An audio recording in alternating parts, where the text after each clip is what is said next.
everyone, and thank you for tuning in to Wowhead Weekly number 75. There was a new Legion build this week. We have a very special new item that's going to be available in the Blizzard store to reveal to you here. It's the world premiere, as well as the Noble Garden stuff and some other stuff that's going on, April Fools. But before we get into all of that, oh, excuse my dog, he's coughing.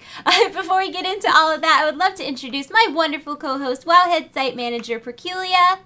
Hey everyone, a little funny that we're doing news on April 1st, but we have Pepe here. He's ready for Noble Garden. We have some exclusive merchandise we're revealing, which is very exciting. Yes. And we got a new alpha build after a break. So yeah, let's get right into it and talk about the alpha stuff first. Yes! Okay, so I'm going to let you mostly talk about this because you're better at words than me, and then I'll just kind of like chime in with opinions as you go. And models, okay. And models.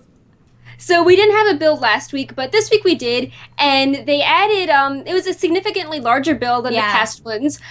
We had Brewmaster Monks and the new Zone Azuna, which you can level in, and we've got some pictures of Azuna up. It's very, like, night elf and kind of, like, magical explosions. There is a lot of server instability, so we're still working on getting the video up, but it will be up soon. Destruction Warlocks are the only spec that isn't testable, so sorry Warlocks. The level cap is still 108, and there were a lot of spell changes, which you can read about on Wowhead, and the really notable one is that Marksmanship Hunters have their pet back by default. So Lone Wolf is a talent, but that's meant to be competitive, but they do have their pets back as baseline. Yes! So fun stuff. There are a lot of new models in this build. Yep. I'm putting the video on. on. Okay. Eee! This is an armored freaking unicorn. What in the world? This is the coolest thing. Now, these are PvP mounts, correct? I think they are because they have the same skulls on the butt. I don't know for sure, but they come in a bunch of different colors. Yes, and they're very cool. They are so cool. I love that with all the newer models, there's really like layering of like, here's the model, the armor's on top of it, and then on top of that are all these little doodads and accessories and whatnot. Ugh. Yeah, they are very cool. They're so cool. The first ones kind of remind me kind of like Blood Knight and then Horde, and then you get into more mystical variations. Also in Azuna, it's the zone that has the unarmored versions of these mounts. Yes. So that's where you can see the unicorns in the wild running But there are actually mount versions, right? Like there's not just in the wild. Aren't there ones that just have saddles and not full armor? Or do we not know yet? I don't think we know yet. Dear God, they better. These are clearly mounts. These are clearly mounts. I really actually love like the very basic mounts. Like I think Night Elf, like racial mounts are some of the coolest in the game. Just like the cats that just have a saddle, you know, that don't have all the doodads on them. Like the super old ones that they put in, right in early vanilla that they removed. Those are, I think, obviously they're cool because they're rare and super prestigious, but they do sort of have like a very simple look to them. And it's refreshing to see that when everything has a bunch of stuff on it. That is to say that these are awesome. These are awesome. We are not knocking these mounts. Yeah. These are awesome. And the details on them are just, like I said, they're really, you can very clearly see that the armor is on top. It's not painted on. He is wearing armor. And I love the little bags and pouches and the weapon that's sheathed on the back. And they look really good proportion to the human. God, I love this background that he made. He did such a good job on this. I'm sorry, my dog is trying to dig a hole in the ground. I don't know where he thinks he's going, but if you hear massive digging, it's my dog. I'm sorry. He's a Jack Russell Terrier. I have no control over him. He does what he wants. We also, I don't have a model for this, but there is a model on Wowhead's YouTube channel of Doomhammer offhands for each artifact appearance, and they all have lightning and all these really cool effects. So come here, Typhus. Let me give you a treat while Perk talks.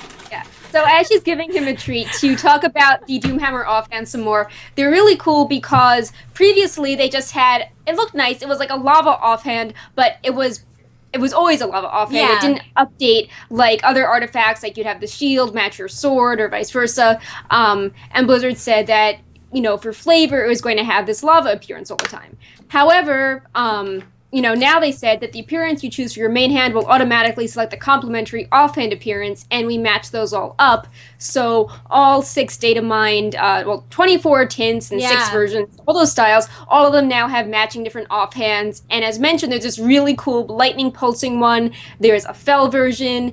There's one that's basically pure smoke. There's one that looks like a rock. And then there's this kind of cool, like, spectral undead one where there are skulls as part of the hammer. The lightning one is the best. Yeah, the lightning one is the best, and it's the first one in the video. Yeah, it's the first one in the video, and it's so awesome. Okay, so this next thing I'm super excited to talk about, too, because let me just context. There's been a lot of speculation about the most recent Hearthstone expansion, Whispers of the Old Gods, because we obviously saw N'Zoth, and there's, the speculation that N'Zoth could possibly be in Legion due to his kind of lore and the lore in Legion. Then later on, in a little while, we're going to talk about a name I'm not going to even try to pronounce. And then, so now, in the Legion Alpha files, we saw a Holy Doom Lord and a Fel Hodir. Yeah. WTF. Yeah, that's really playing with the lore a lot. Well, it's playing with the lore a lot, and it's also playing with the same type of lore that Whispers of the Old Gods is playing with. Because in Whispers of the Old Gods, we're seeing, like, enlightened Ragnaros. Right. So it's like, what is going on? This is not a drill. Something is wrong. Sound the alarm. Yeah. I don't understand what's going on. My little brain can't wrap its head around all of this. I need Nobble to explain this to me. So that was like really crazy, and there's models of those on Wowhead as well. Yeah, we have videos up for all the creatures, as well as some, like smaller things like Night. There was some new Fel Nightborn, and then there was a ghostly moose, and everyone likes new moose. So yay! All those are up on the YouTube, and that just reminded me, before we talk about April 1st news, I need to type up a lore note. But yeah, we can talk about the Mage Order Hall. Yeah, I have a really long gallery for the Mage Order Hall because I couldn't narrow it down because I'm me. Okay. So a few weeks ago, the Rogue Order Hall got some updates, and then this week, the Mage Order Hall got some updates, and it has a lot more details. It's got all these magical-looking purple plants, a Hearthstone board, lots of sparkles, and then the portraits kind of have a magic-y effect. Not quite Harry Potter level magic-y, but they still are like glowing and stuff. And a lot of the criticism comes from, is it too dark? So I'm going to show you guys a slideshow, and we'll discuss it as it goes. I love the library. I love how much there is like books and stuff that really looks magical. I feel like it looks very magey. I know there was criticism that it was too dark, but I don't think it looks warlock at all to me. Like, I definitely see mage. Thoughts? Yeah, I really like the sparkles, and I also like how when you see the portraits on the side, all the eyes are kind of glowing and moving around. Yeah. And I think when you first go in and you see those two statues with the sparkly stuff between them, I think that looks very mage. That does not scream warlock to me. And it looks very refined as well. Like there's magic to have these castle. Yeah, like they're kind of like showing their wealth, and they're more, cultured and refined, than warlocks are. And all the flowers and stuff like that look like they were conjured. They don't look like they're growing. They look like they were created with magic. Yeah. I don't know. It definitely reads mage to me, and I just love all the stuff that's like literature, and there's scrolls, there's like a globe. There's just all this stuff that really shows that mages are intelligent and cultured, and I feel like while it does have a dark-ish vibe to it, I don't think it's too dark. I actually really, really like it. If I was a mage, I would be happy to call this home. And this is coming from someone who's a shaman. My home is in a cave, a wet, moist cave. I've also looked at comments, and I think that, some people are complaining that it's dark not in like an evil sense, but in a lighting sense. But I've seen mostly people that actually play mages, they seem happy with it, and those are the people that are going to be in that order hall the most. Like, they're like, oh, this feels so much better. Like, it's got all these quirky little magic things around. And lighting is also, like, a thing that would be very easily changed. Yeah. That's not like this whole vibe is wrong, everything is wrong. Like, lighting is something that they could very easily change if they felt that was necessary. But I think my favorite part is all the portraits. I also like how homey it looks. Like, there's tables with food on them. There's beds. A Hearthstone. Yeah, there's a Hearthstone game board. I thought that was the coolest thing. I would love it if when you sat down at those, you could actually queue up to play Hearthstone, but I don't know. My immersion. I think it's really cool, and I really like the updates to it. And like I said, I think it reads very mage. I don't think it looks too dark or that it could be confused for a warlock or anything like that. It'd be really funny if you could, like, I don't know, summon a fire orb. And then it's like, look, I'm super bright for a minute if you want to complain. Yeah. Or maybe you could interact with certain things where like you could kind of touch something, but it was out of reach and it made you like wand at it and like light a light or something. Because you can do that in Dalaran. You can turn the lights on in Dalaran. It's possible, guys. We have the technology. Perk, tell me about these new items. Okay. So, this build had a lot of new items, and sometimes with builds we get a bunch of spell changes and some models, and then items is a bunch of placeholder stuff, and it's kind of boring. But this had a bunch of really cool vanity items. So, the very first thing is that the Pocket Pet Portal is an item that increases your battle pet cap to 1,500, and that's really awesome. So, I didn't even know there was a cap. I mean, granted, I don't keep any duplicates. Right now I have 699 unique pets because I found out there was no 700 achievement and was mad and boycotting it now. But I didn't even realize there was a cap. Yeah. So, yeah. I mean, I guess there's going to be lots of pets for us to get in Legion, which is a good thing. So many. Then we got a bunch of holiday items. You can read all of them on Wowhead, but notable things were that for Hollow's End, there is a disguise. It's the exquisite costume set for Grommash, and the flavor text references an inflatable gore howl, which, is funny. I can't wait to see the costume. It's going to be great.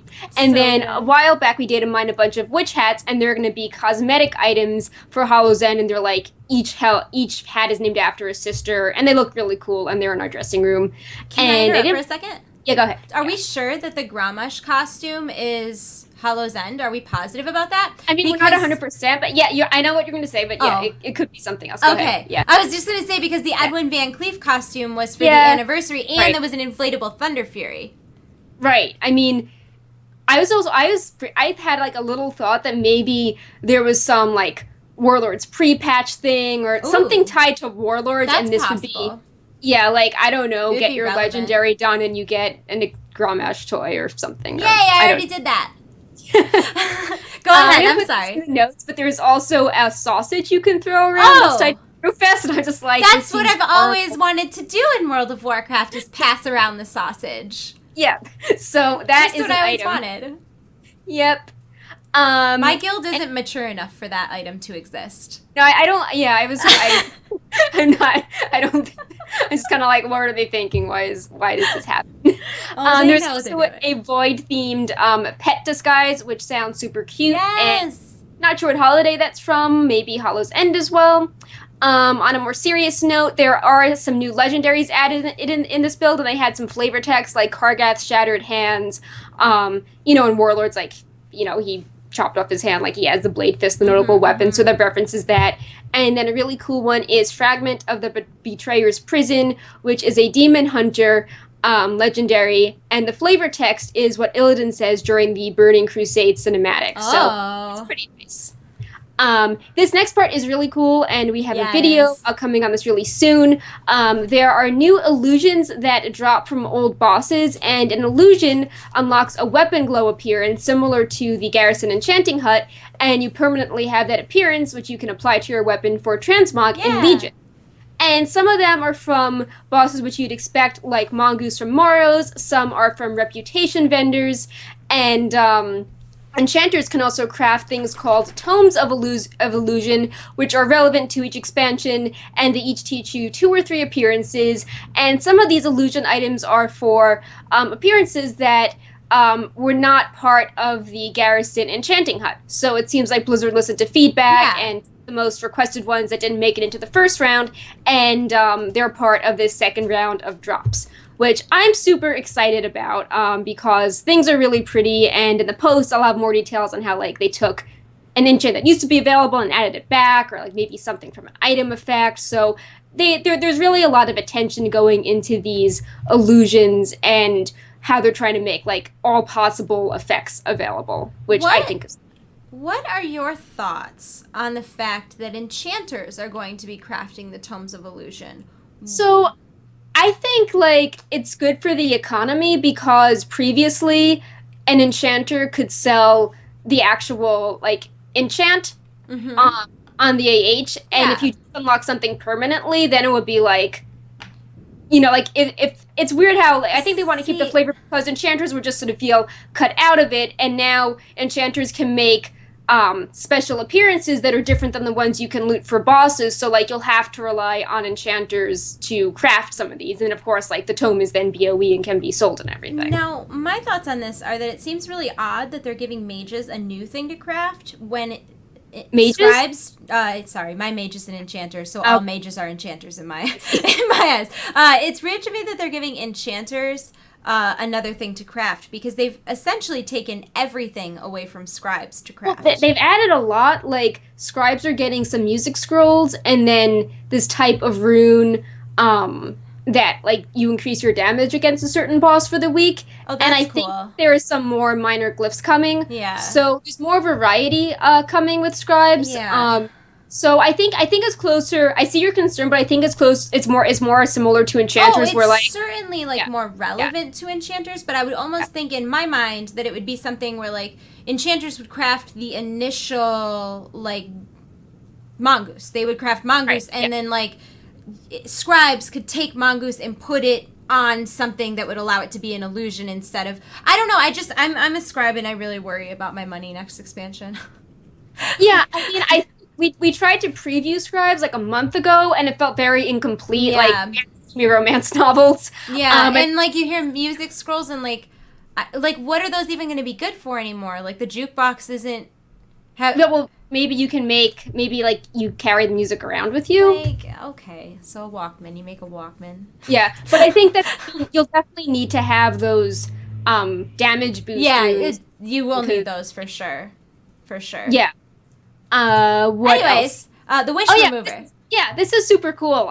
So you might know that in the Dalaran Fountain currently, you can fish up copper, silver, and gold coins, and then you get the titanium seal when you fished up all the coins, and the coins are named after famous people, in World of Warcraft, and they have flavor text that kind of, reveals more about them. And, because Dalaran has a Legion version, we now have a Legion version of that achievement, which is called the Wish Remover. And there are a whole new bunch of characters that have thrown coins in the well, and you are fishing them up. And some of them are pretty funny. This one isn't a character, but there is a coin that's actually called the coin, and it has the flavor text from Hearthstone. It's like, oh, this grants you more mana.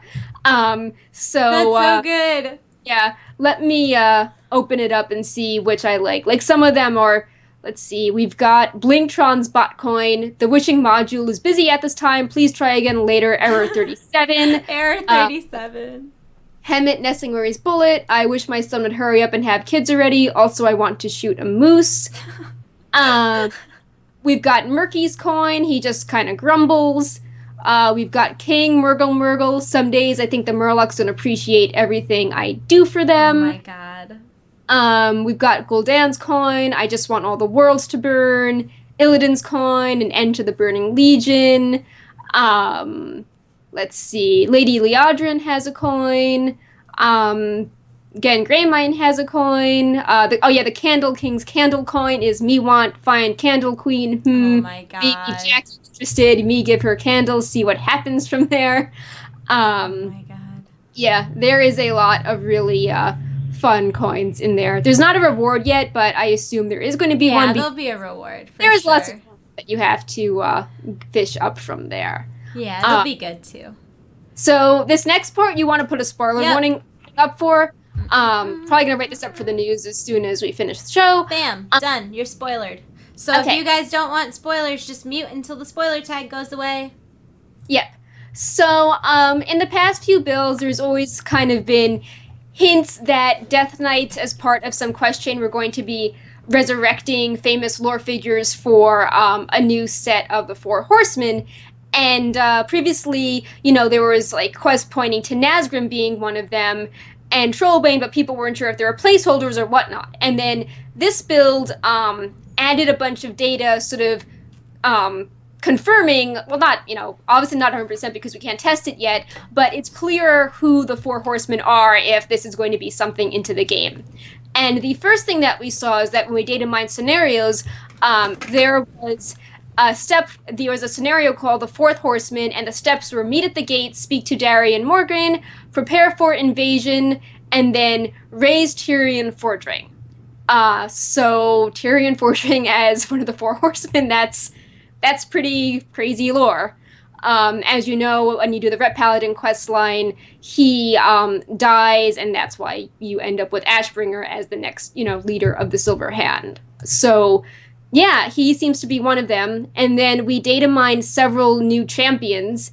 Champions are like Legion followers. And Trollbane is one of the followers as well, and there's a quest called the Ruined Kingdom, where it's upon the cliffs of Arathor, there stands a relic of ages past, its ancient stone walls witness to the rise and fall of kings and kingdoms. And is there that you will find the tomb of Thoros Trollbane, the great warrior king of Stromgarde. King Trollbane was once a stalwart champion of humanity whose strength in battle was without rival. He shall be even more powerful in Undeath. So, we've got him. Then we've got already the quest for Nazgrim, and he's already been a champion in the database for a while. And then we've got this fourth interesting quest, which is called the Scarlet Assault. And the description is, Sally Whitemane was a priest whose personal tragedy forged an intense connection with the light. According to the Grimoire of Damnation, a zealot is needed to strengthen the bond between the other souls. Go to the Scarlet Monastery and raise High Inquisitor Whitemane from her tomb in the Scarlet Cathedral. Death has quelled her madness, but the strength of her spirit remains intact. We will offer her the opportunity to atone for her sins. Speak with Thessarian when you arrive at the monastery.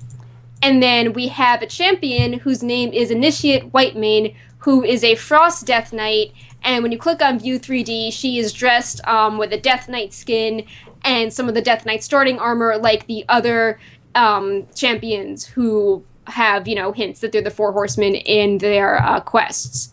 So, yeah, that is some pretty big lore developments. Yeah, that's... Nazgrim, Trollbane, Tyrion, and Whitemane. Yeah. Yeah. So, wow. Yeah, this is part of something called the Death Knight class campaign.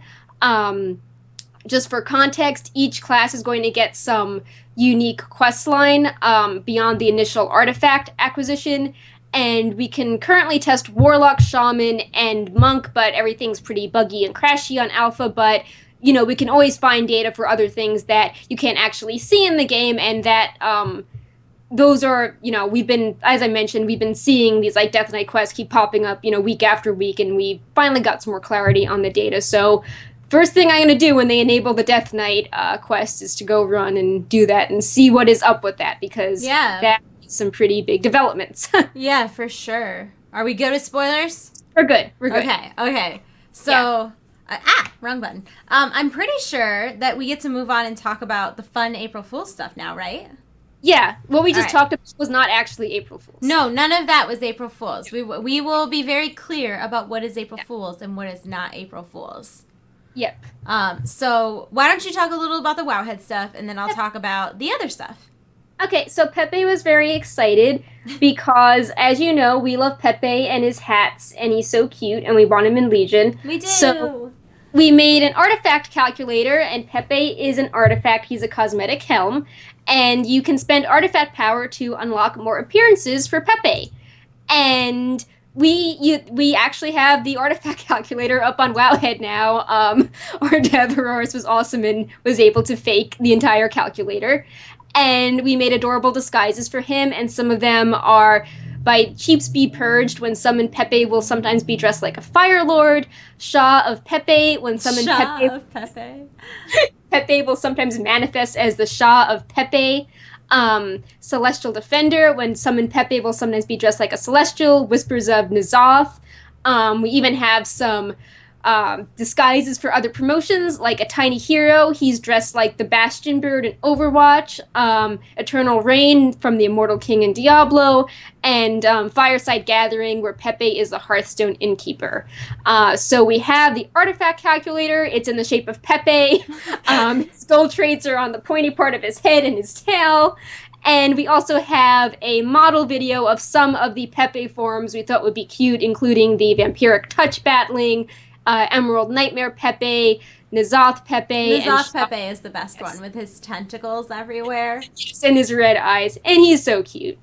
We also, I always was speculating on the Old Gods and the Dark Moon Fair, so I took this as an opportunity to have some more fun with that, and I made a quest called It's a Sign, where the Darkmoon Fair is panicking because the eyeball in their sign, which, looks like Cthulhu's eyeball, and the Old Gods logo, has stopped blinking and it's broken, and their sponsors are really upset about this, so you have to go to Ahn'Qiraj and Ulduar to get the materials to fix the sign. So the Old Gods really do care about their branding, obviously, because they've got all these murals and all these, cities leading up for Hearthstone. Yes!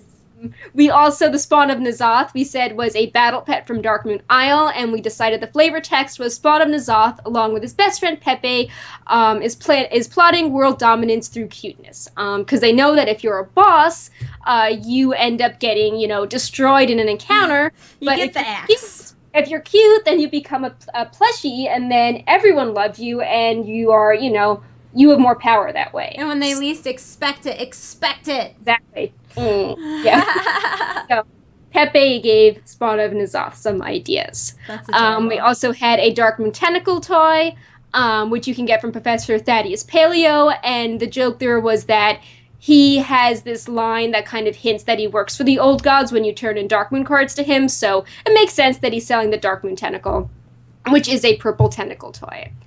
Then we had the Overwatch in-game event. This one just makes me sad because it's not real. I know. We decided that through the month of May that it would be Overwatch month in the game, and we found some items which we thought would be tied to the event, such as Mercy's staff, Reaper's mask, and Tracer's goggles as some cool transmog items. And we also made a little mecha pet, and it was a purple bunny because Diva, she has the pink bunnies on her icons and her, battles. Like Pepe! Yeah, exactly. So we decided that, it would be cute if somehow you could collect these toys. Yes. And some of this, this last one is kind of, I'm surprised. I think this last one fooled the most people. And some of it did. So we decided that people are like, what's going to happen to your garrison when Legion comes? And we decided that your garrison would catch on fire and your followers would escape in the mission Garrison Bonfire Bonanza. And the description is, a fire, what luck. Let's celebrate with Let's celebrate with one final mission and then make our great escape. And the encounters your followers face are the mine, the shipyard, and the salvage yard, because we figured those were the things that people complain about the most, and the shipyard we actually assigned shipyard threats to. So it's God. You have to deal with expert crew, which everyone loves. And the mission rewards charred garrison resources, which are a junk rate item. Garrison resources. And then this was the thing that really worried people. We made a junk item called the crushed salvage crate, with the flavor text, well, you stacked too many, and people are like, oh my god, my salvage crates I haven't opened, will they all turn into this junk when Legion comes? We need to open them now. What about my transmog? Great. You caused a bunch of people to spend 4 hours opening thousands of crates today. So, and the max stack is 21 because it's currently 20 in game, so it's you had too many laying around, you stacked 21 instead of 20, and then you all smushed each other. And we also changed the balanced weapon enhancements and the braced armor enhancements, which are those +3 item level boosts that nobody has any use for anymore, to now work on your followers' gear or your own gear. And we're like, this would be a great catch-up mechanism.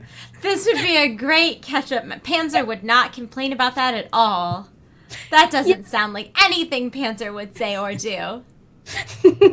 Oh my goodness. So that was our April Fools, and the whole Wowhead team got really into it. Our video guy who makes all the models, he made these Pepe disguises. Our dev team, made the images and coded up the artifact calculator, and they suggested things like Shaw Pepe and the salvage crates falling on each other. So it was a team effort, and we're really excited that so many people appreciated the efforts and found it funny and actually want Pepe because, Pepe, is secretly an old god and he wants more power and he really likes the idea of having an artifact and just, spreading power through being cute. My guild is planning to do normal runs of everything to get the trans-dimensional bird whistles so that we all have Pepe for next expansion permanently. We talked about it the other day because we just phased out Wednesday as raiding, so I think on some Wednesdays we're going to spend those days getting Pepe because that's what's important in life, you know. Anyways, so Blizzard did some April Fool's stuff as well, as they do every year. There were some fake patch notes, and I have a video that's going up later on this evening that you'll see all sorts of stuff. But in the meantime, here's a couple highlights. Flight in Draenor has been made 33% less controversial. There were multiple class specializations named Holy, Protection, and Frost. To reduce confusion, these have been removed. And we've removed the Pruning the Podlings quest from Shadowmoon Valley. The Podlings have had enough pruning for one expansion, which made me laugh a lot with everything that's going on right now. There was also something that was sort of implied that was on live servers that was Frost Doge reputation, and you can earn... Oh, this was good. You can earn chunks of Doge Stone, and you can get achievements like Questing Intensifies, as well as the title, Such Title, which was all pretty great. I think it fooled some people because I noticed that a lot of people were hitting the that actual page on Wowhead for the junk item called Dogestone. They're like, oh, we can actually turn this in for something. So that was funny. God. That's really, really funny. They also talked about the potential for a new television station or TV station online that was called Azeroth TV, with shows like Void Storage Wars, Cleaved, like chopped, Project Transmog, Keeping Up with the Barovs, and Vrykle, which is like Vikings. They also talked about the Flight versus Flight Master controversy, which was sort of a playoff of the like Lyft or Uber versus taxi cab drivers. They also announced a new Hearthstone MMORPG with all of your favorite iconic Hearthstone characters, and the Ultra Premium Orc statue. And that was like $100 million, and it was like 20 feet tall. There was some other stuff in some other games, but those are all the WoW ones. Still, I don't think anything for me has lived up to the year that they announced Bard as a class. Oh, yeah, that was good. I also like the Krabby, like the little ghost crawler helper. Yeah. I thought that was good. So, I think those are my favorites. Oh, yeah, and I think the Diablo bird, the Flappy Bird. Yep, version, that was a good one too. Yeah, the game that did you try the game they released this year for StarCraft? No. So it's like Rock and Roll Racer. Ooh, it's like Rock and Roll Racing. It's like a 16-bit racing game that you're in like Nova's Cruiser, and you kind of just go straight. It's very easy to steer, but you get faster and faster as you go, and you have to avoid cars. And then like this aircraft comes in and starts dropping bombs, and you have to avoid the bombs. It's actually very fun. They should make it a mobile game. And this is we're done with April Fools. Nothing else we say from here on out is a joke. Everything is serious business. Noble Garden's going on right now. It ends April 4th. So we only have 3 days left of Noble Garden. Yeah, it's a short holiday. Usually holidays are 2 weeks long, but this is only a week. Yep. And, they didn't add anything new this year, but last year they had some new things. They had a mystical spring bouquet, which is just a little bouquet that follows you around. And as usual, there's like mounts you can get, there's pets, there's little bunny ears, that's why Pepe has the bunny ears. And yeah, if you are new to WoW, you can use some achievements to get the Noble title. And this was something I thought was cool, and I'm curious if people did more with it. Last year you could buy these eggs called like the poorly painted egg, intricately painted egg, and the magnificently painted egg. And when you open them, they would contain an egg that would vendor for different amounts of gold. And I think it would be really cute if a guild decided to have an Easter egg hunt, and it's like whoever finds the magnificent, egg first gets a special prize or something like that. I think that would be cute. It would. My guild just did a transmog contest. That's not relevant, but we should have done something like that was festive. What is new for Noble Garden, though, is Wowhead's Noble Garden contest for 2016. And each year for Noble Garden, we hide eggs in our database, and we give you clues. And when you hit the page that is the answer to that clue, you are automatically entered in to our giveaway. And each year, we pick 10 different clues. And this year we have a really good assortment of prizes. Oh my god, there's so many prizes. I know. The Blizzard, we just asked them, we're like, hey, we're doing a Noble Garden contest. Do you guys have any merchandise? And they're like, oh, sure, we'll give you Bulwark Azeroth backpacks and, like, Pandaren figurines and, like, Illidan figurines and the Mahjong sets, which, like, that stuff is super nice. Yeah. It's, like, $250. I know. There were a lot of prizes, too. It wasn't, like, one or two. It was a lot. Yeah, we've also got one of the epic tabards you can't get anymore from the trading card game, as well as a woolly white rhino, and then some in-game mounts and pets as well. So there is a ton of stuff that you can get. And that also ends on the 4th, and right now we have like 70,000 entries that you can more than one time. And yeah, you know, you in the comment thread, you can ask for help. Just don't say what the actual answers are, but you can, you know, give some hints if you're stuck. And, you know, people are pretty clever. And yeah, some of these require you to, like, you know, look at maybe an achievement and then the criteria, or like type in a phrase and then use a filter. So yeah, it can help you, you know, sort of learn how to use the database more effectively as well. Yeah. So it's a win-win situation. It really is. Oh my god, speaking of, so we were just talking about the old gods a little while ago. Yep. We were talking about N'Zoth, and this week we got artwork of... Yashar. No, they actually... Yasharj? They said what the pronunciation was in the Hearthstone blog, except... Yasharaj. Let's see. Yeah, they did say what it was, though. What is it? How to say it correctly. I am opening it up right now to see. Yasharaj. Yes, Yasharaj? Yeah, like, yeah, so it's emphasis on the first syllable. Yasharaj. Yeah. Yasharaj.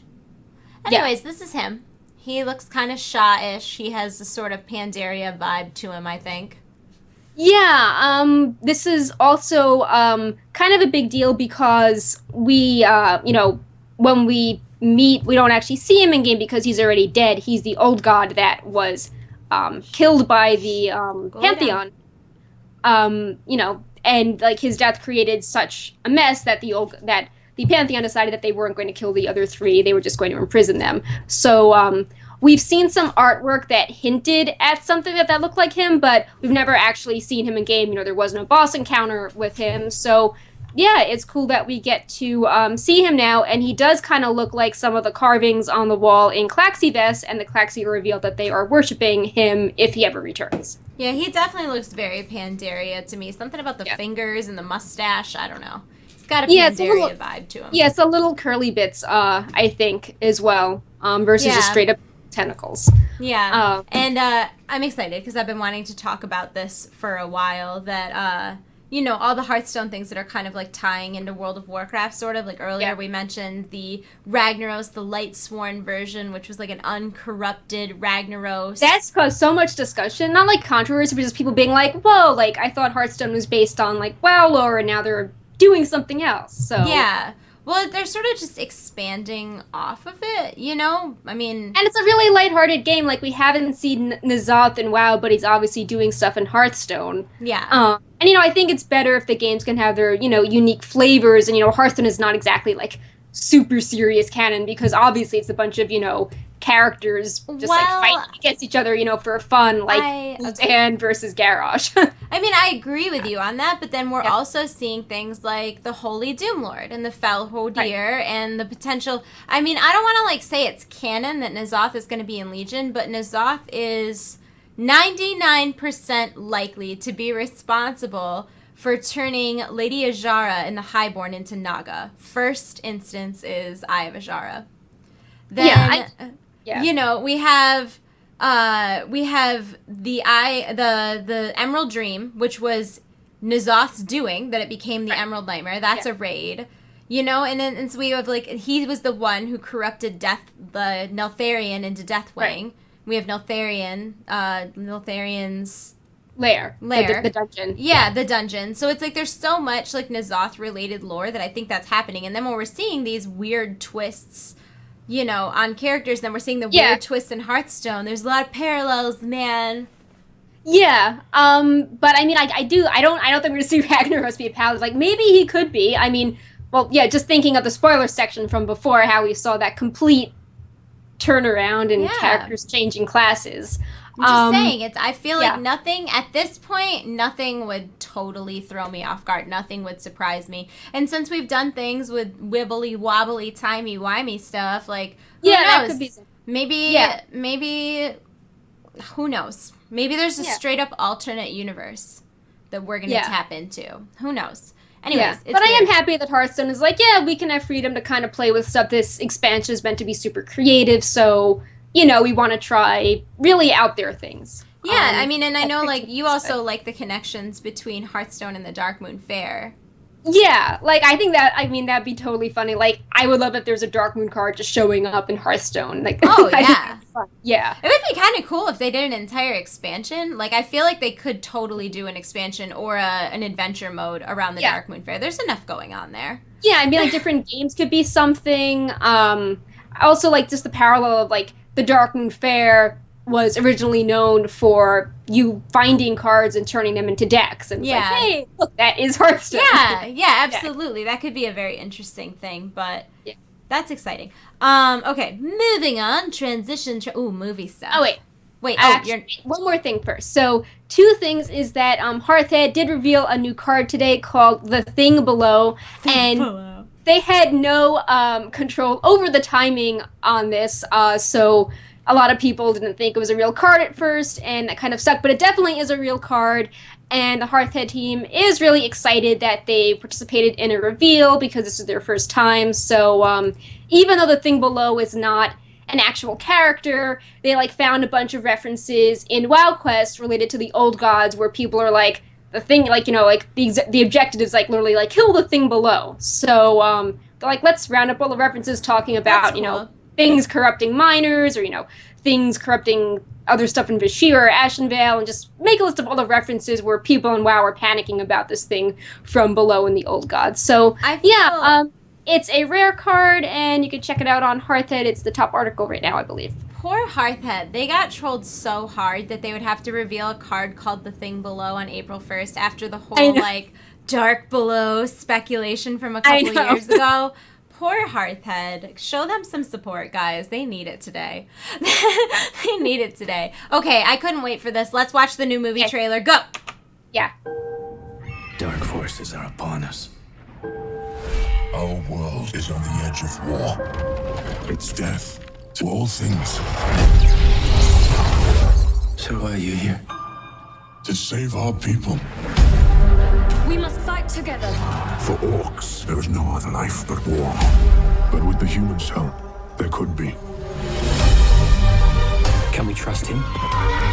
They're beasts. They should all be destroyed. Are you sure about that? How can we side with the humans against our own kind? This is suicide. You're not sure. I would stay with you.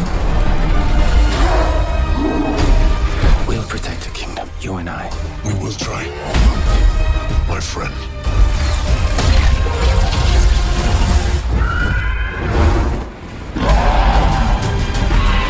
Warcraft, the beginning.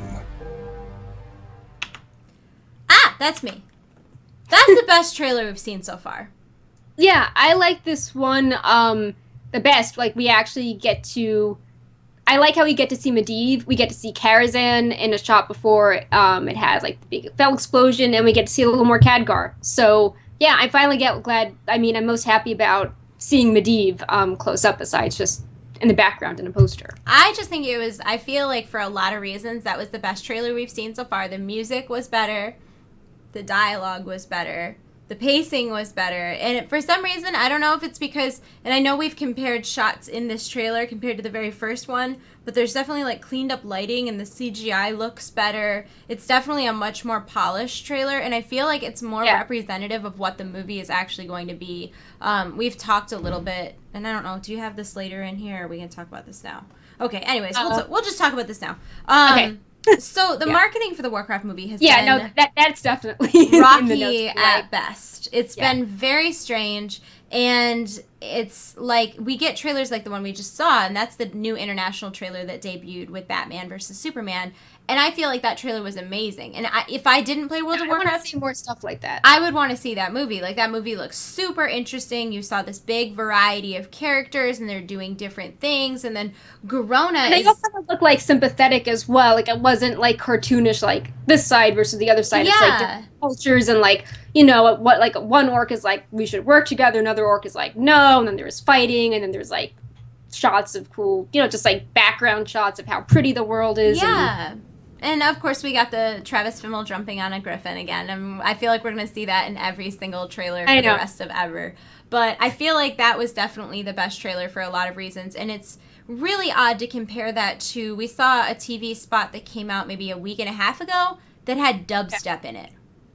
Yeah, I think even Duncan Jones, people ask him, and he's like, that's marketing. I have no idea. It's just so bizarre, because I definitely think that Warcraft is a movie that shouldn't be marketed. I understand it's PG-13. I get that.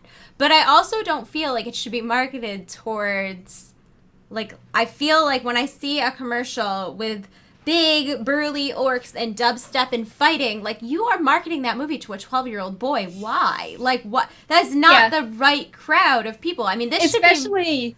with Warlords, people were like, you know, they're like, oh, you know, too many orcs, dial it down, like, more variety, you know, like they're trying to move away from that, you know, it's like orcs and savage and, you know, it just seems... like, it's meant to be more nuanced, Well, not only that, but it definitely seems like, I mean, it's supposed to be a movie that could stand on its own merit. I mean, obviously they're going to have...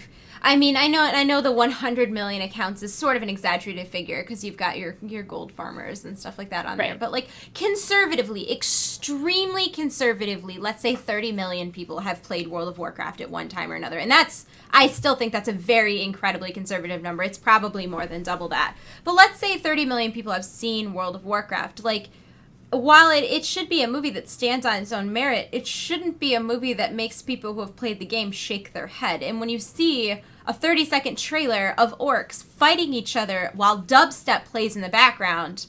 Yeah. Like, you don't want to cringe or be like, oh, actually, like, I stopped playing. Like, you know, no, it's not me. Like, you don't want to give people that vibe at all. And that was the one trailer that really stuck out as being bad for me. But then, like, some of the posters have been really good and some of the posters have been really bad. But one of the Twitter has been really weird. Twitter has been strange. And what's particularly strange and or good about it, I can't really decide, is like, okay, so the first poster I heavily criticized. I don't know if anybody remembered that on Twitter. But the first poster, Garona was white, like me, like pasty, chalky. She had pastel skin, like she was white. And she's not even that pale in real life. Like, I don't know what her ethnicity is, but she's got like an olive complexion. And so, like, she was like super white, not orky at all. And then they had this really odd photoshopping where they tried to make her like boobs look bigger, but they went too far with it and it just looked comical. It looked like, I don't even know. Yeah, it was weird. And so there was a lot of controversy about that poster. It got taken off Twitter. That poster is not on Twitter anymore. They deleted the tweet. They deleted it from Facebook. Yeah. I'm sure you can still find it on the internet, but they deleted it as a marketing tool. Yeah. And then the next poster that came out, Garona was much greener, looked a lot better. Like, her armor, like in the first one, she had like, her I think, slave outfit.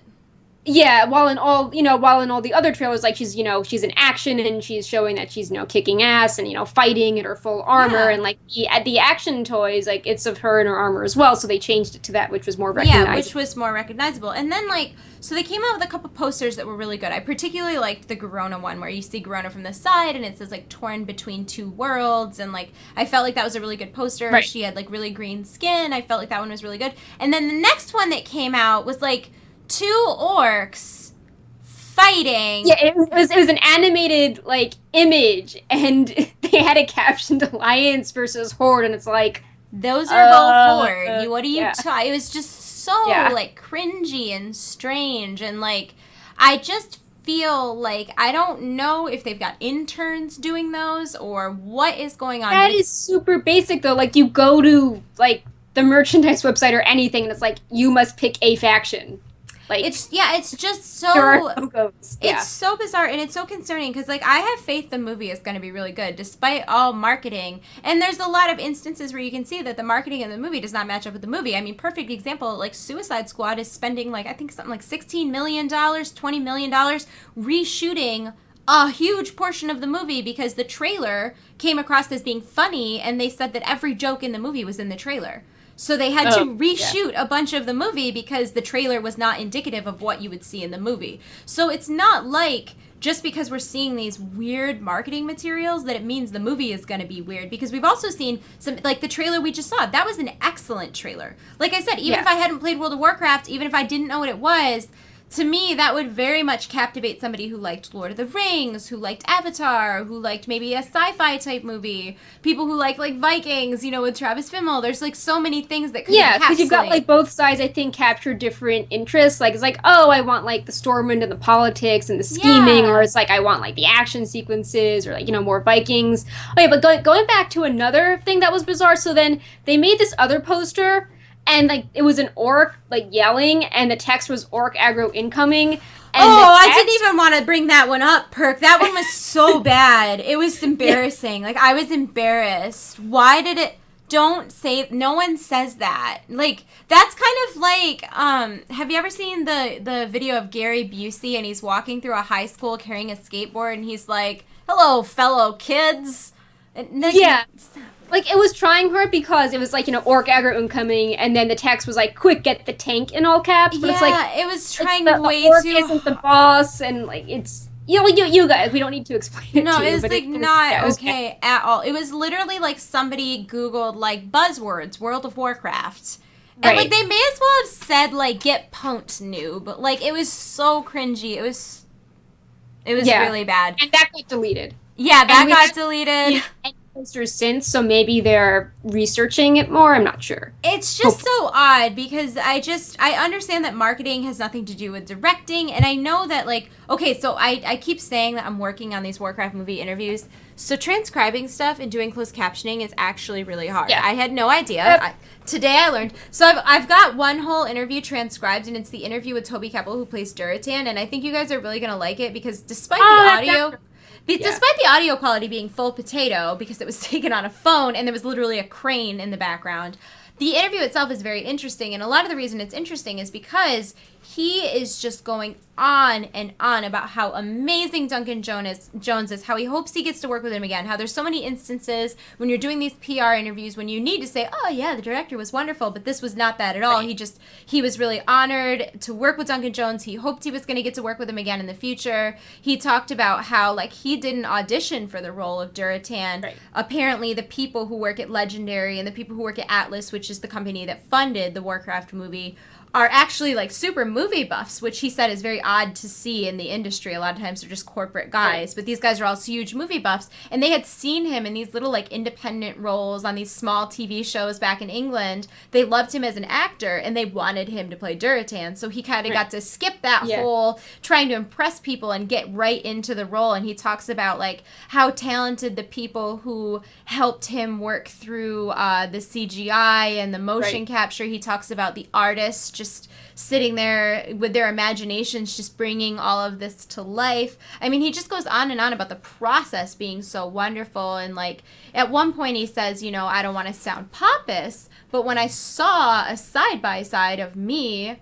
and Duratan, I was mesmerized by my own work. Like it was crazy how much the orcs read my facial expressions despite not looking anything like me. And so it's like, I'm so excited for these to come out because my God, it's like the least cringy marketing stuff. Exactly. It's not just like getting your stuff done. It's like, this is actually helping the fans of the movie. Like this is positive marketing we need because, you know, you've said like, why are we not getting we're not getting interviews with some of these actors, or when they it's by more general units. So I think that we need interviews like yours to balance out, you know, orc aggro incoming. Well, and it's like I have an interview with there was Duncan Jones was the director, and then I think Stuart Finnegan was another one of the directors. I have interviews with both of them, and they talk about all of their experience in Ultima Online and as being like guild leaders and doing all this stuff. And like Bill Westenhofer. Like that. Yeah, Bill Westenhofer did all the CGI for the movie, and he also, like, he won a Oscar Oscar. Is that what movie people win? Yeah, Oscar. that's what they win. Yay! So he won an Oscar for Life of Pi. So like he's super talented, and like the entire interview, all he talked about was playing a gnome mage since alpha or since beta. That's like the whole interview was him like nerding out that he had to be a part of this movie because. And it's like, so they have all of this talent lined up and all of these amazing people lined up. And then the marketing that they're doing isn't saying, like, let's have Bill Westenhofer talk about what it's like to bring an orc to life. It's like, let's talk about orc aggro income. It's just so weird. Yeah. It's so weird. I need them to not. Like, it's not appealing to players, and I don't think it's appealing to non-players because the language, it's like, it's using buzzwords that if you weren't really a gamer, you wouldn't really care about, and you'd be like, orc you wouldn't get it, but not getting it, like it's just not it's like it's like you either don't get it or you get it and you cringed. There's there's no in between. Also, somebody pointed out in the comments, you're right, it wasn't Gary Busey in that clip, it was Steve Buscemi. It was Steve Buscemi walking in a high school dressed up like a teenager in the 80s, and he's like, hello fellow children. More positive news, the movie Funko lines are available in April, and I'm gonna buy them all. We previously said that we didn't really love the first round of the budget toys. We thought that they were paying you more for the name versus the quality, especially when you compare to Blizzard figurines. But the Funkos seem to... Yeah, they're Funkos. They're going to be good. They're going to be good. The Dorbs are all so cute, too. Like, Garona's Dorbs figure is out of control. Because the Dorbs figures, like, you have your regular pop figures. They're like round and happy. Yeah, they're like round and happy, and they're little like chibis, and they're so cute. Like, I'm getting all of them, and I'll probably get all the stupid blind box ones because I have a straight up problem. It's a problem, but I'm gonna buy them all. I'm really excited about that. So that they come out in April. I want to say it's like the 14th or the 12th. Yeah, I don't exactly know the date of them, but we will be getting them in the next 30 days. Yes. Yay. This is exciting too. Transition. Yeah. So more this week, this is more merchandise stuff. World of Warcraft announced a partnership with Scholastic to make a children's book called World of Warcraft Traveler. If you want to talk about it a little bit, I've got a slideshow planned. Yeah. So the first hardcover book will be available in November 2016, and the second in the series is planned for November of 2017. And, they've got some big names working on the book. You've got illustrations by Samwise. Greg Weisman is the author. The plot, which they revealed, it follows Aramar Thorn, who is a son of the famous explorer Graydon Thorn, and these are all original characters we haven't seen in WoW yet. And the basic start is that while traveling together at sea, because the son doesn't get to see his father a lot, and he's really excited about this voyage, the ship is attacked by pirates, and the son is stranded, and he's struggling to find his way home with only his father's compass as any sort of direction. And he meets many cultures in Azeroth in his travels, and he gets to experience Azeroth through sort of like a child's point of view, and he has a sketchbook that he uses to take notes and draw everything around him.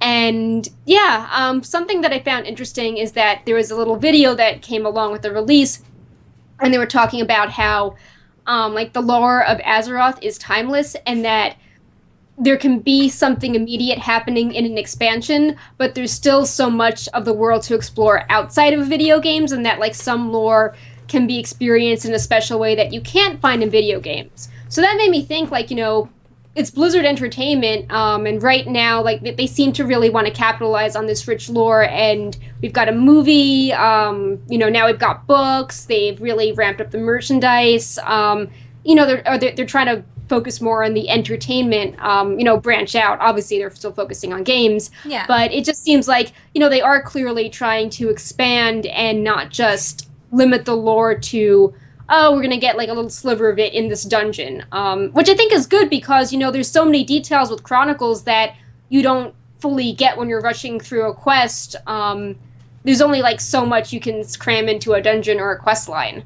So, yeah, I think that this is pretty exciting, and I really love the art. I really like the image of the little boy with Tehran, and he has his little Pepe needs to show up in the series. Pepe can be. I know.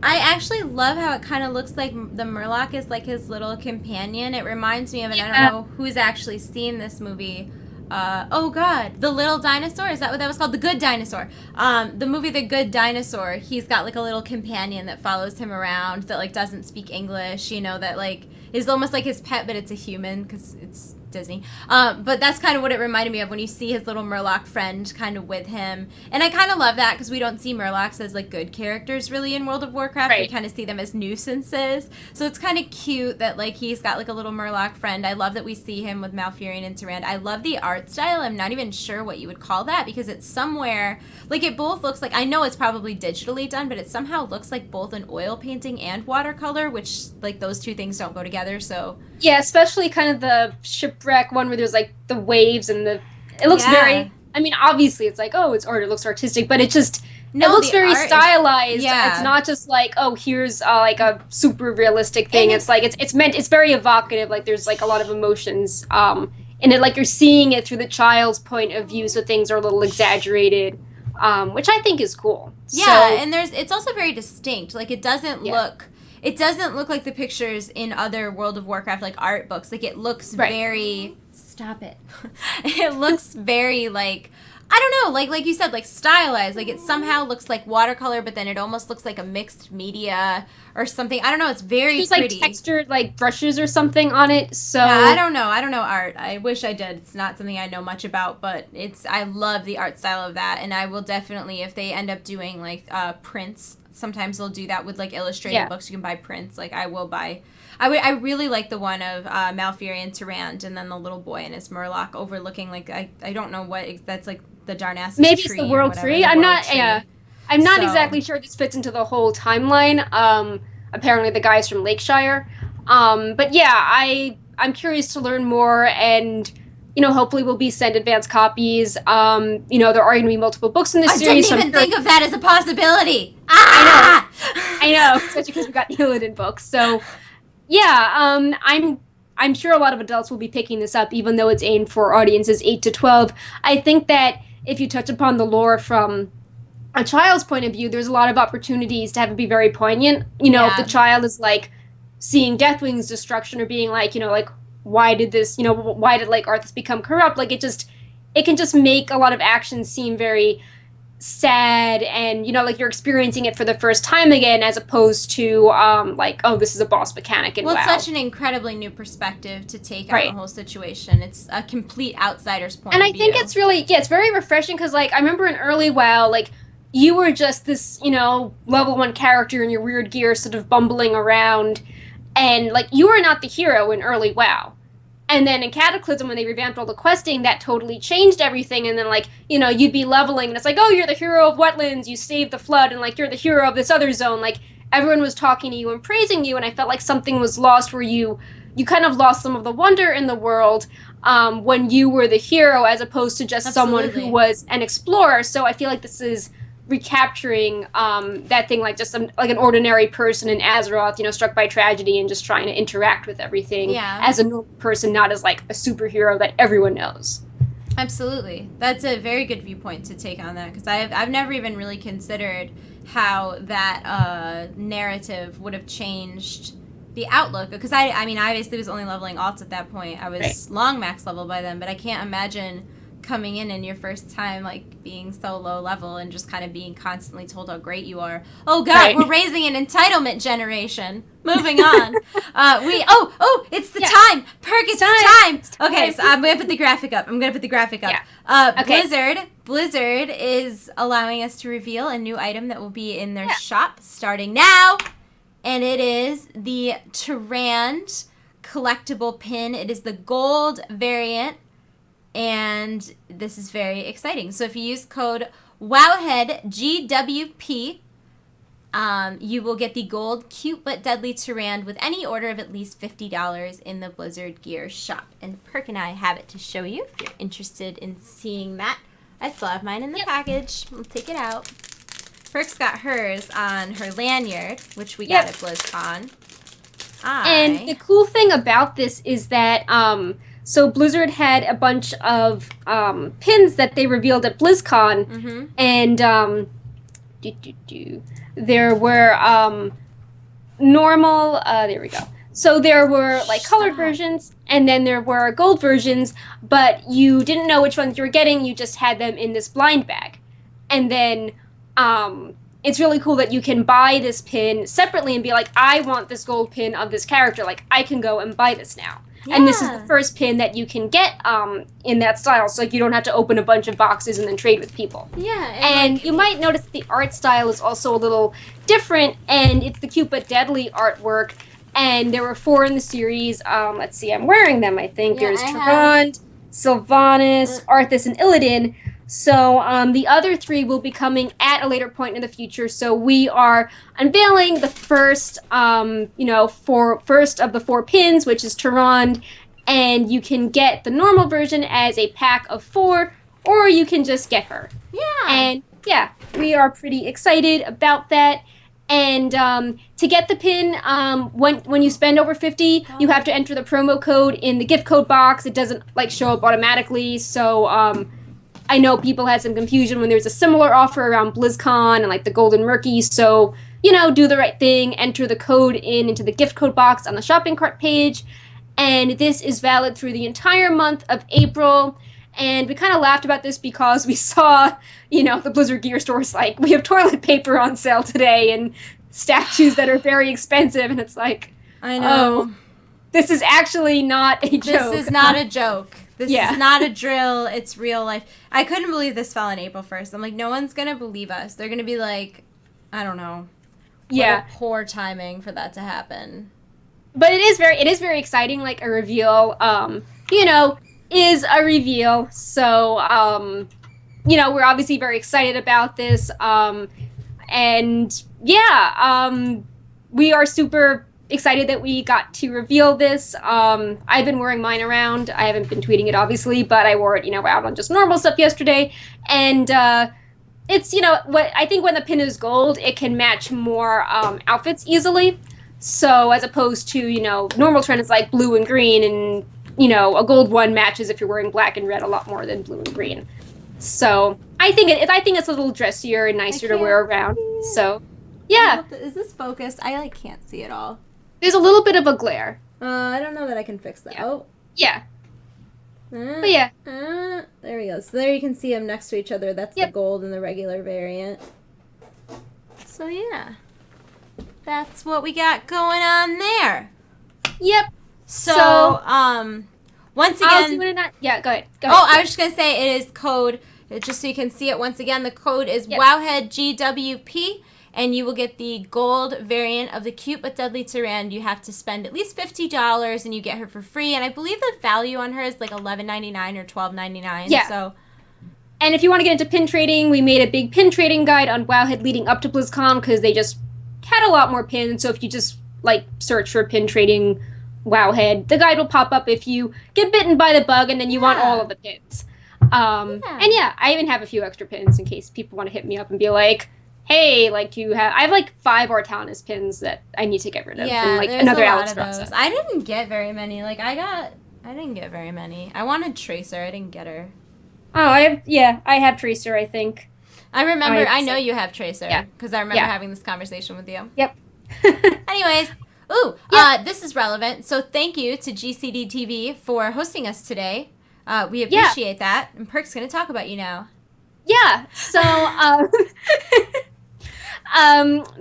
we've been sponsoring the EU Pro League, and this upcoming weekend is the epic conclusion of it. The top 8 teams are, fighting for a $3,000 prize pool, which we've contributed to, and you can catch the action at Twitch TV/GCDTV, and it's this Saturday and Sunday at 6:30 p.m. Central European Time, so do the math, that is earlier in the US, and we'll be hosting them, and they'll also be talking about the next round of their North American tournaments, and as we mentioned before, at Wowhead, we try to care about all aspects of World of Warcraft. We have data, we have guides, we have calculators for artifacts and models and dressing rooms, and we also, take time to make sure that, the PvP gear and the PvP calculators and all that data is also good. So, we're happy to support GCD TV with what they're trying to do with esports, because Blizzard, officially, it's not as much, it's not as big as obviously like Heroes or Hearthstone. So we think it's awesome when people in the community really step up and, you know, try to build them and, you know, like sort of go above and beyond. So we're happy to support them, and hopefully we can continue working and promoting them. So yeah, check them out this weekend, and yeah, awesome stuff. Thanks for the host. Yeah. Oh, so speaking of Wowhead supports the community, if you haven't seen this going around like Twitter or the forums or Reddit, I just wanted to really briefly mention it. This guild called the Outcasts, I saw them talking on Reddit. Recently, one of their guildies passed away. His name was Egan, and they're doing this entire promotion to try to get Egan an NPC so that he can be immortalized in World of Warcraft. And World of Warcraft has done that for a lot of people in the past, so it's not a complete, you know, loss for an idea. But what was really cool and unique about this is that in their whole kind of escapade to get Egan a Legion NPC, they are kind of giving back to the community as well as raising money for the Make-A-Wish Foundation. So what they're doing is they're doing free moose runs to get a moose, like the friendship moose runs. They're doing free moose runs every day for like 2 weeks. No item level required, no anything. Just all you have to do is help them, you know, tweet Blizzard devs and stuff like that to try to get a NPC for Egan. And then they're also doing a donation in his name to the Make-A-Wish Foundation. They had a goal of like $500, and it's directly to the Make-A-Wish site. And then they're also doing, for every person that they get a moose for during this promotion, they're going to donate $1 to the Make-A-Wish Foundation, and their goal is to donate $500. So if you are interested in that in any way, there's a lot of ways that you can contribute. I'll post a link on my Twitter after the show, but you can donate through their link to the Make-A-Wish Foundation. If you are very high eye level, if you're an experienced geared player, you can volunteer to be one of the carries. If you are interested in getting a moose carry, you don't actually have to donate to get a moose carry, but it would be awful nice if you did, because that's the whole point of all of this, is to try to, you know, raise money and raise awareness and maybe get Egan a memorial NPC in Legion. So I will tweet about that after the show, because I don't have a link available because I'm really bad at my job. But I just kind of wanted to briefly mention it because, I don't know, I haven't seen, I don't know, there's so many instances where the community bands together because they're mad about something, you know, like there's so many instances where people are so happy to line up and with their pitchforks and get so angry about something that doesn't matter. And when you have things like this where someone passes away and you see his guildies, they really, like, he clearly had an impact on a lot of people. And to see, like, so many people in the community coming forward and saying, like, hey, I'm, like, a 744 rogue. I'd love to help you guys out. Or, you know, like, I don't need a moose, but here's $20 towards Make-A-Wish or this, that, or the other thing. And I'm not just, like, saying this. I donated money. I'm not, like, asking you guys to donate when I didn't do it myself. So I don't know if you guys are interested. I think it's a really cool cause, and I think it's a really great example of what the WoW community is capable of beyond hashtag activism and stuff like that. It's, like, a really cool thing where everybody's coming together and, you know, doing something cool for the community, doing something cool in real life, and just being cool in general. What is not cool is that we are not going to be here next week. Yep. I will be, speaking of charity, I will be at St. Jude Children's Research Hospital in Memphis next week on Friday. I don't get home till Saturday. I'm going to be on Wednesday to Saturday. So we won't have a show next week, but we'll be back the following week, which would be, dates. April 15th at 6 p.m. Eastern Time, 3 p.m. Pacific Time. Same bat time, same bat channel, twitch.tv/wowhead. If you can't catch us live, we always upload all of our VODs to youtube.com/wowhead. I want to take a second just to thank everybody for following us, subscribing to us on Twitch, subscribing to us on YouTube, all that good stuff. But most of all, everybody who chooses to be a Wowhead Premium subscriber. Wowhead Premium directly supports Wowhead. It removes all of the ads from your site. It allows you to customize your Today in Draenor. It allows you to track quests, and you get to talk in a special color when you're in the comment section or on the forums, stuff like that. And best of all, it removes all the ads from your site, like I said earlier. So if you're interested in all that, wowhead.com for more information. And I think that's it. Any final words, Perk? That's basically it.